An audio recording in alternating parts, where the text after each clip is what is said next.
Hello and welcome to the Spa Business Mastery Podcast. I'm so glad you're here, dear spa owner. So today is a business topic on Spa Business Mastery. And in particular, we are talking about spa management because Lord knows that, when it comes to spa leadership and spa management, particularly when we're leading people, that's like a whole other ball of wax.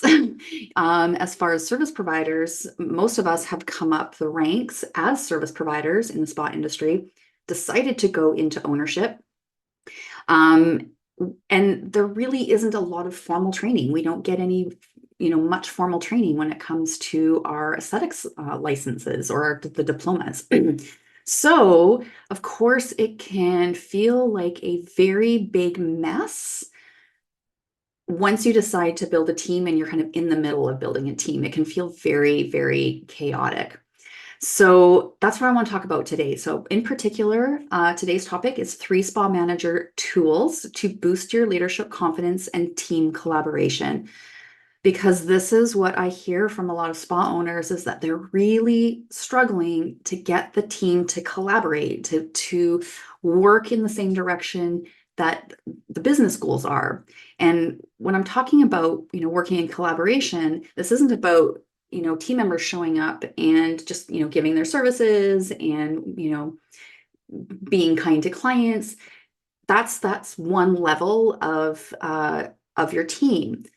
In order to really flourish as a team, all of those team members need to be really be in alignment with the business in terms of the business, if it's a niche, and very much aligned with the business goals.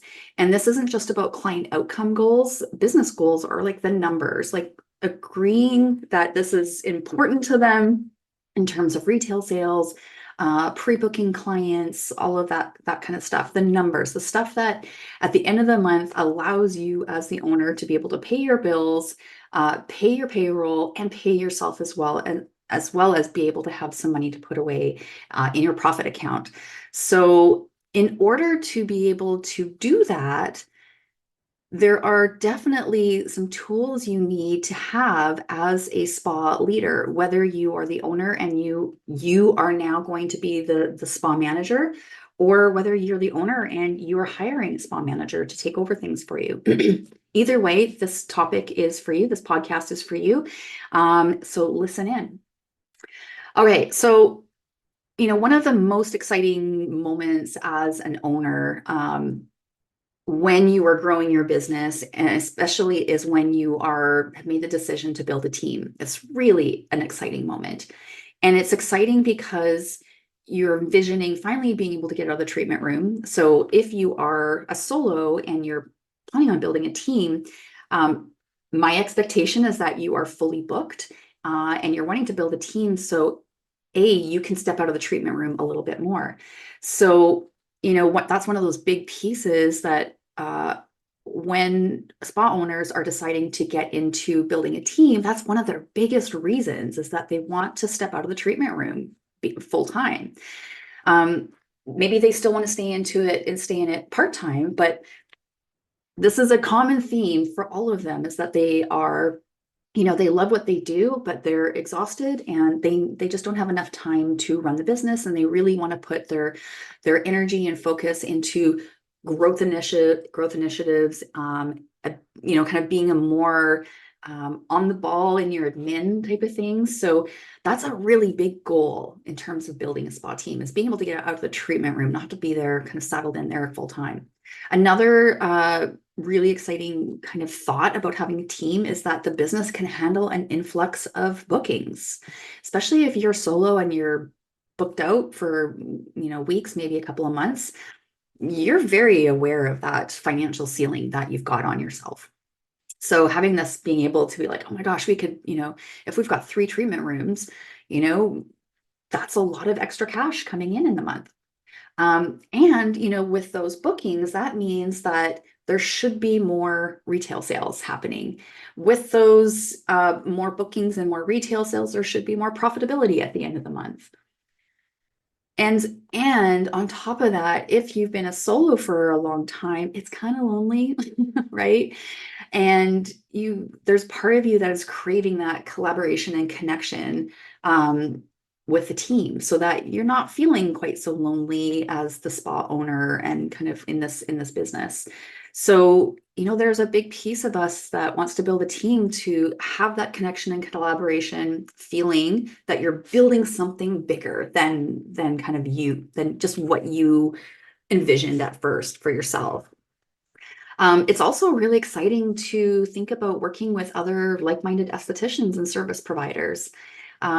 It's If you've ever had that opportunity, it's wonderful, and it is just so fulfilling on top of feeling fulfilled in the work that you do. So those are all really, really great reasons to want to build a team, and kind of looking forward and what the opportunities are and how life could be a little bit different for you and how you could make a bigger impact on your community, right? Now, here's the thing. This is where the friction comes. What you might not know as you're building a team or planning on building a team is that there's very specific tools and skill sets that you will need to imbue into your business in order for this idea of team building, in order to build the business to happen. Okay.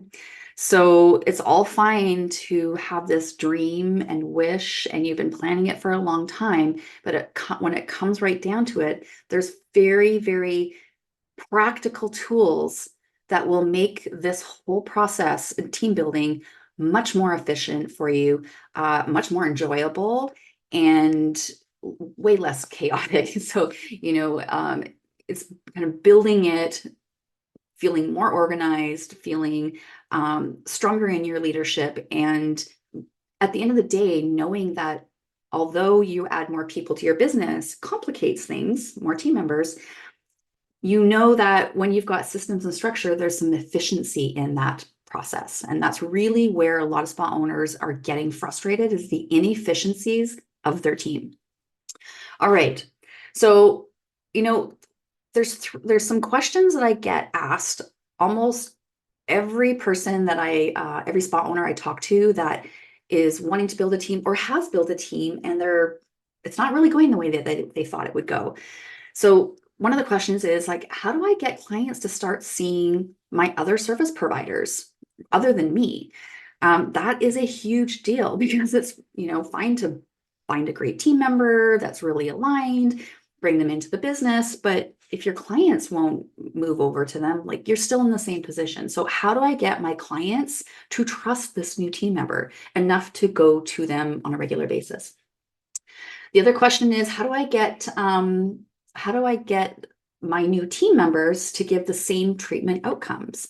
Because again, if you've been solo and you've moved to team, your client list is expecting how you get their treatment outcomes. So how am I going to get my team to do the same thing? And finally, one of the big questions is, how do I get my team to sell retail the way I do?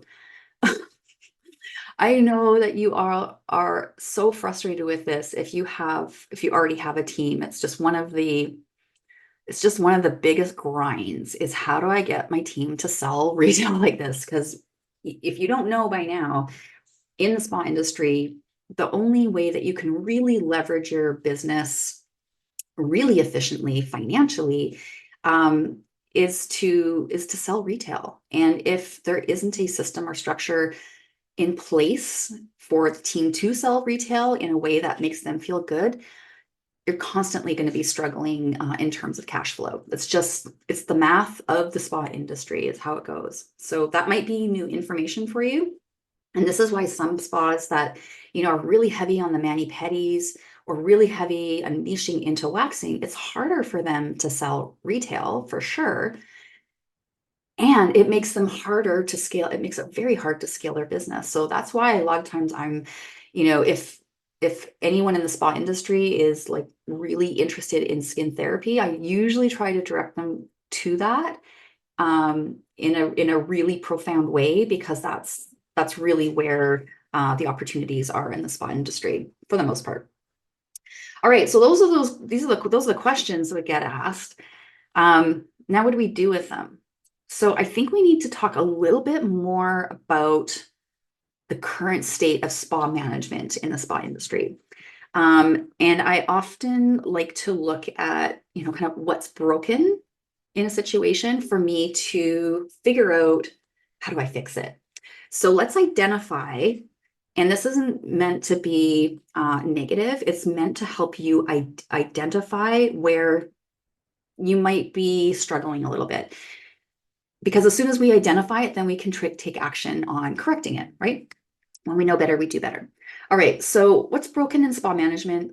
I would say that the biggest piece is that there is very little to zero training available. There's very, very little. Just starting now, to have more formal education. Like, I know that there's a few post-secondary institutions that are running spa management courses, but that's not always doable. Wherever you live, you might not be close to those kinds of places.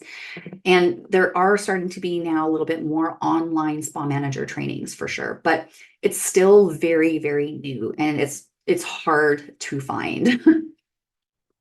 And because it's hard to find, because it hasn't been out there, because it's not part of our typical, service provider training, spa management training, most new owners, new spa managers are just have learned from their previous employers. And the problem with that is that it's been the blind leading the blind for decades and decades and decades. So we've got a lot of bad habits in the arena of spa management.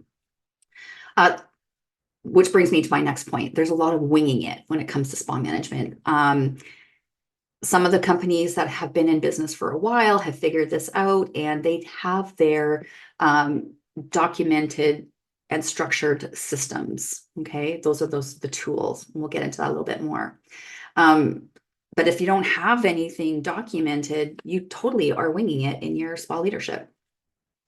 Another issue I do see coming up a lot, and I get it, is that if you're an owner and you want to hire a spa manager to manage people so that you can, focus more on kind of the visioning and the growth of your business, a big problem I see happening there is when owners abdicate their responsibility to the spa manager. And when I mean abdicate, I mean that they're literally dumping on the spa manager role onto the spa manager and not providing support, not necessarily providing the right structure and systems for them, and just saying, hey, now you're hired, you're spa manager, you should know what to do, off you go. And when spa owners abdicate that responsibility, of course, they are 100% going to keep bumping into problems because the actual spa manager isn't supported enough from the owner. The spa manager still needs their leadership to guide them. Okay. So yeah, having this attitude of abdication of just like, figure it out, you're the spa manager, you figure it out, it's not my problem anymore. That is very, very detrimental to your spa business. And as far as the last piece I want to talk about here is that I think a lot of us, and I include myself in this because I was a new team lead as well at one point, and it was really rough that I didn't actually quite understand the level of commitment from me that was going to be needed to make this team building project actually work.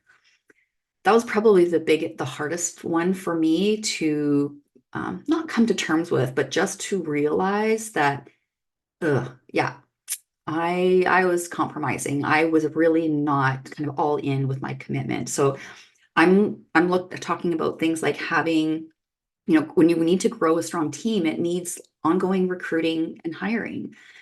Life happens. Staff have their own lives, and sometimes they have to move. Sometimes they have babies.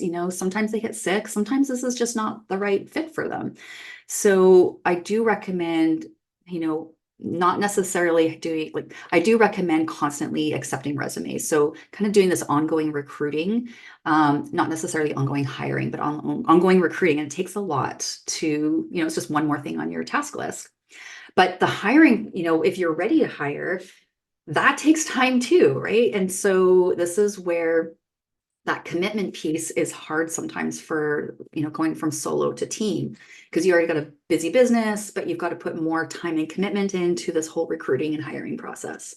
Then once you've hired them, now you need an onboarding and skill development process. You need a training program.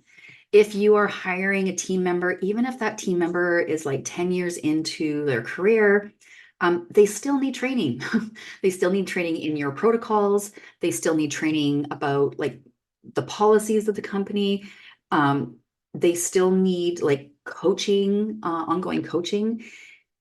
I was an esthetician that had a lot of years under my belt. I even had an ownership under my belt. And when I was hired on at a spa, I just wanted to be an employee for a while. It was wonderful. But when I was hired on at the spa, I was absolutely onboarded and put through their training program just like a newbie would have.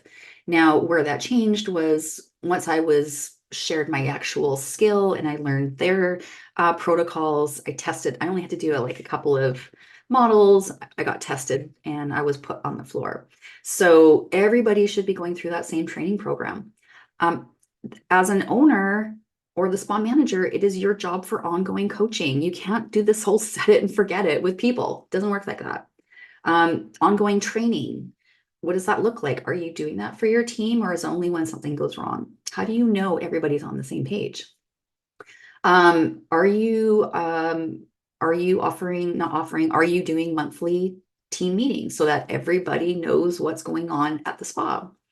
And I often recommend at least, every 6 months or even quarterly, kind of like in-service trainings where, the team is coming together. They're learning, maybe they're polishing up a service somehow, but having this ongoing training is something that the team will need. It answers that question. How do I get my clients to go to these new people? You've specifically trained them. You've put them through a very specific skill certification program that you've developed. You coach them. You have monthly meetings. There's ongoing training. That's how you can ensure to your clients that these new people do indeed have the same level of treatment, knowledge, and outcomes. That's when your existing clients start trusting the new staff members. But, what I was getting at is a lot of times spa owners, when they're hiring and building a team, they don't realize like all of those things, recruiting and hiring, skill development and training, coaching, all of it is a commitment that they are responsible for. And that can be a lot. Fair, right? Totally fair. But at the end of the day, I really do feel like most spa owners, when they've gone from solo to team, have generally unrealistic expectations of their team members, and not in a good way. They're expecting more out of them than they should be. Now, how do we make this whole team building process much more organized, structured, and efficient? We need efficiencies. When we're in the spa industry, when we own a business in the spa industry, when we're dealing with people, clients, team, there can be a lot of inefficiencies. And so we need to do our best to make it as efficient as possible. So these are my 3 non-negotiable spa manager tools that if you are thinking about building a team, or maybe you even have a team, if you don't have these, pitter patter, time to get at her. Okay. So the first one is to have a staff handbook. And what that handbook is, or a staff manual, whatever you want to call it, but essentially it is a document that contains policies of the business. It's going to contain policies of this is how team relates to leadership, how team relates to clients, how team relates to each other, how leadership relates to the team. It's all of the policies in there, like social media policy, your phone policy. How do you handle, what is policy, and how do you handle team benefits or team perks? All of those things go into the handbook. Policies.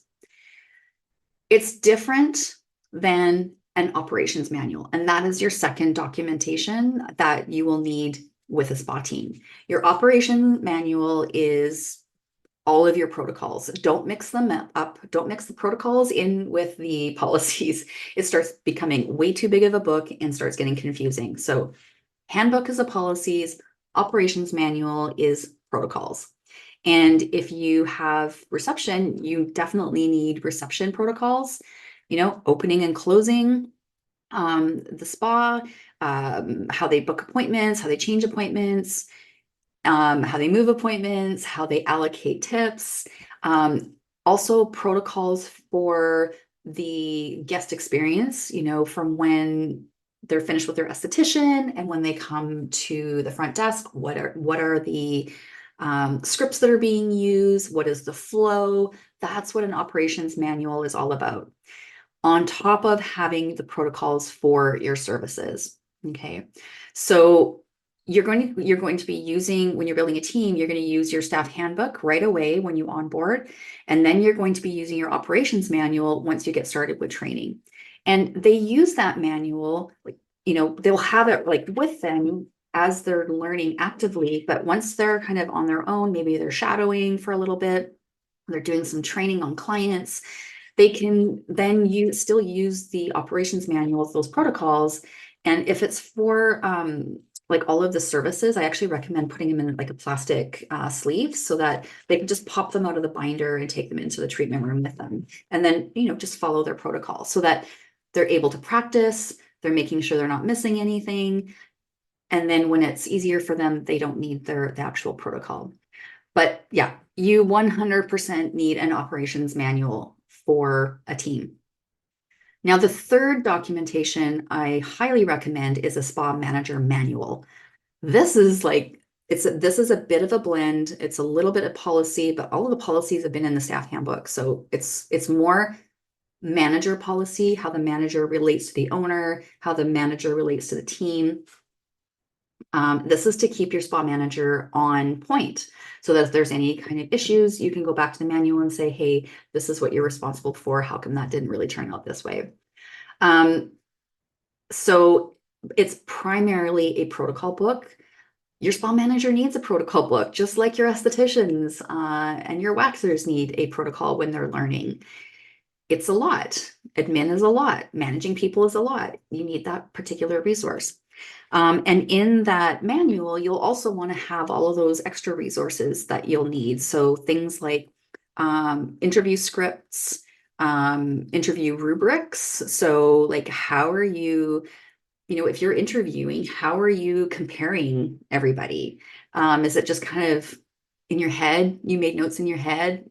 Sometimes some spa owners actually are making notes on the interviewer's resume. But I prefer using a rubric so that I can compare apples to apples, which is what we want to do when we're interviewing. So things like scripts, interview rubrics, independent performance review, documentation, like how are you putting that together? So all of those resources needs to be in the spa manager manual because you don't want the team having access to that. So the spa manager manual stays in office. The team doesn't get access to it. It's really just a tool for the spa manager to help them feel supported, to stay on track with the business goals. And it saves the owner from constantly having to remind somebody. It's in the book. The other reason why spa manager manual is really important, if you aren't hiring a spa manager and it is just you need these protocols, right? So you might not be very well versed in how to actually manage people, how to do the recruiting and hiring process. What is that? What does that all entail? What does the onboarding process look like? And when we're bringing in a team, building a team, we really need to make sure everything is consistent so that at the end of the day, we have team members who are providing consistent outcomes. They're providing consistent culture, so that the team is growing and the clients and your community are being served in the highest way that all of you want to be serving. So if you have a team, if you're thinking about building a team, if you don't have any of these tools, um, it's time to get organized with those. And I would say that this is a 2024 priority for you because you can't, when you think about a system, whether it's organized or not, if it's an unorganized system, it's just going to take a lot longer to reach your goal. If you have an organized system, it provides those efficiencies for you so that you can get to your goal a lot quicker and without all the headaches and stress, right? So I do offer all three of those manuals for purchase. They're set up like a template. So for the staff handbook, all of those policies and procedures are in there for you. You just have to swap out your business name, your business hours, those kinds of things, and then any fine tuning of those policies. Now, some of these policies, and it's in red on the template. You do need to make sure that you go through your state or province labor laws. Those laws always trump any kind of documentation you have. So you will need to customize it just for some of those labor law pieces, but the rest of it in terms of the question, you see a lot, like, what should I put in my staff handbook? What kind of policies should I have for my team? Those are all in there. I built it myself when I had a team. It's been polished over the years, and it is a huge time saver as far as building a team. I think it took me, when I first took my first crack at it many years ago, it was 40 hours of like nonstop work. I have since added a lot to it. So the staff handbook, I have that. It's a template as well as video tutorials to walk you through the whole handbook about, what you can take out, what you should not take out, and how to handle those particular policies. The operations manual, I also have a template, but it's much smaller because it's more showing you how to organize your operations manual, because you're gonna have your own your very own protocols for opening and closing. I've got examples in there, but you're also going to probably have a different booking software, so it's going to need slightly different protocols for the booking. And you're definitely going to need your own protocols for services. However, my operations manual gives you that outline so that you know how to set it up. And you can probably keep in there some of the things, but your own proprietary stuff will need to be changed. And finally, I have a spa manager manual, and this is very, very unique. I haven't seen anything else like it out on the industry. I developed this with a colleague of mine who ran a multi-million-dollar spa with, I think when she left, I think she was up to managing like 60 people. It was a big spa. And so her and I collaborated on this manual, and it was essentially the perfect manual that we had wished we had when we were starting in with spa management in our careers. So I have that manual for you as well. And like I said, it's all the protocols for your team, protocols to how to handle clients, and protocols for business. There's even a social media SOP in there for you. So if you don't want to make them yourself, you can purchase them and make life a lot easier and save yourself a lot of time, and just kind of get started on creating those efficiencies for you and your team so that you can get back to business. Like, once this is set up and rolling, it's your team system, it's your spa management system. And all you'll have to do once it's set up is just kind of push the flywheel a little. You don't have to like really push it heavy, heavy, hard. All the heavy lifting would be done. And you just have to polish things up as the team grows and as you grow as a leader. So I hope that helps. If you are curious about spa management, spa leadership, like, how do I do this? How do I make it better? And really answering those bigger questions is like, how do I get team buy-in? How do I get team collaboration? How do I keep us all connected? It starts with these tools that supports your leadership with them.